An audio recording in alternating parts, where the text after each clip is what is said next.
28 sano ayaa ka soo wareegtay xasuuqii ay geysteen diyaaradaha Itoobiya ee taliskii Mingisti kuwaas oo ka geystay xarunta gobolka Awdal ee Boorama iyo tuulada Gorayacawl kuwaas oo ilaa hadda aan loo sameeynin wax cus ah oo loogu baroordiiqayo dadkii ku naf waayay duqeyntaasi. haddii aan dib u jaleecno taariikhda madow ee duqeynta maalintaasi waxa ay ahayd subax nimo isniina 30 Janaayo 1984 xilligu waa jiilaal dhulka oogadiisa oo dhan waxa ku shaqlanaa dhado iyo ciiro ay soo jiiteen buuraha dhaadheer ee ku gadaaman magaalada Boorama. dadka nabad ayay ku soo waabariisteen intooda badani waxa ay ku foofeen hawlal maalmoodkooda caadiga ah sida ganacsiga oo irida ay u fureen meheradahoogii. dadkuna waxa ay bilaabeen wax kala iibsiga. waxa ay ahayd goor ay bulshada miyigu bilaabeen wax isdhaafsiga lagama maarmaanka u ah noloshooda iyo ta shacabka magaalada degan sida iibgeynta subaga, caanaha, qoryaha, dhuxusha iyo noocyada kala gadisan ee xoolaha oo dhammaantood ku soo beegan waqti ay ku soo gaadhayeen bartamaha suuqyada. waxay ahayd waqti ay inta safraysay iyo inta sabootinaysayba ay isweydaarsanayeen tusan iyo macasalaama. sida oo kale waa xilli ay iyaguna hawlal maalmoodkooda ku wada jirtay ardayda dugsiileyda ah iyo macallimiintooda iyo dhammaan maamulka iyo hooyooyinka iyo aabayaashuna ay iyaguna soo ducaa ku sabootinayeen caruurtooda aadaysa dugsiyada. cidina ma ay filanayn wax dareen colaadeed ah oo ku soo fool leh hase yeeshee xilliga saacadu waxa ay ahayd 10kii subaxnimo ayaa dadku badankiisu ay maqleen guux diyaareed oo aan caadi ahayn kaasi oo dareen weyn geliyay dadka magaalada ku dhaqan. hase yeeshee samada wax lagama arkayo oo dhado iyo ciiro ayaa weli ku shaqlanayd buuraha figtooda. guuxu waa uu soo dhawaaday dadka oo dhamina sagati iyo welwel ayay dhagaha la taageen. cidisa ma ay haleelin dhaqaaqa badan dhowr talaabo. waxa mar kaliya isha lagu dhuftay oo dadkii soo kulaalay raxan diyaaradaha oo dagaal oo kuwa oo dhex marayay ceeryaamaha kuwaas oo laalaadinayay gantaalo iyo bambooyin ay xambaarsanaayeen.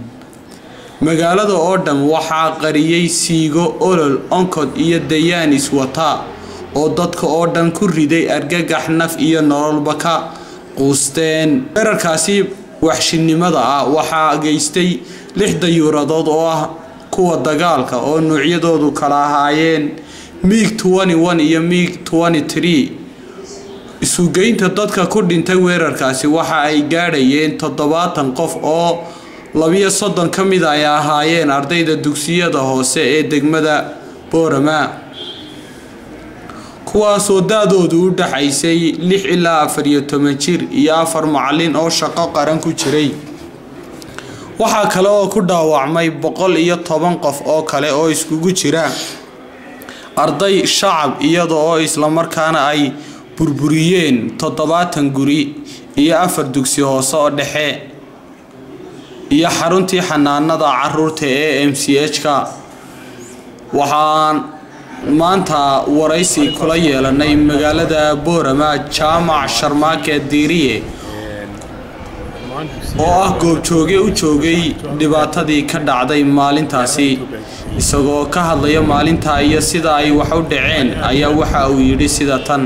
waxay ahayd maalin cajiib ah oo naan dhacdo oo kale aanan arag ama aanan laba arsheegi karin. sida daraadeed aan waxaan ahaa ciidankii difaacirka ee Boorama.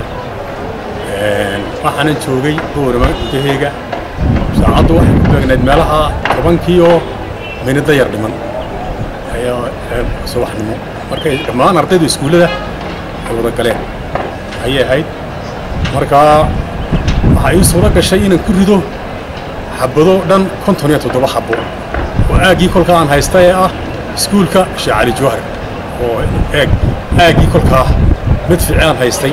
hawada waa la qaybsaday sida kolka hore baan u deganay magaalada Boorama. markaa aagii kolka aan haystay ahaa aaga iskuulka Sheekh Cali Jawhar yaalla dugsiga sare Sheekh Cali Jawhar. markaa maalintaas maalin aad iyo aad u bay ahayd cirku wuxuu ahaa cir daboolan oo ceeryaan ay dabooshay diyaaraduhu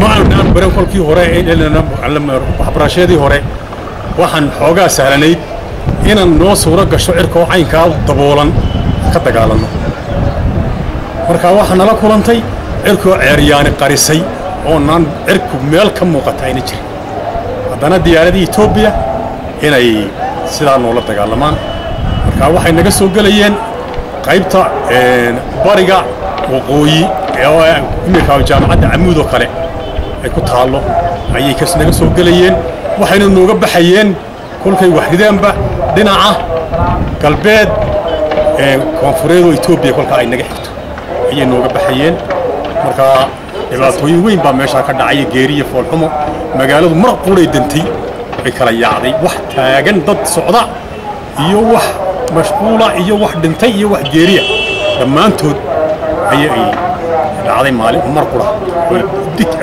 rida xidhatay mid baa hebla ku dhacday horta waxaan kolkay wax kugu ridaan waxay u socdaan xaggii ay ka yimaadeen dawladoodu ka xigtay marka waxa laga yaabaa dhaawaceegu inuu meel fog oo ku dhaco inkastoo warar helaynay meel bay wax ku dhaceen ahayd haddana nooma suuro gelin waxaan anagu ridnay inaan kolkaa gacanta aan ku dhigno oon qabanno nooma Khadar Maxamed Xasan Salan News magaalada Boorama.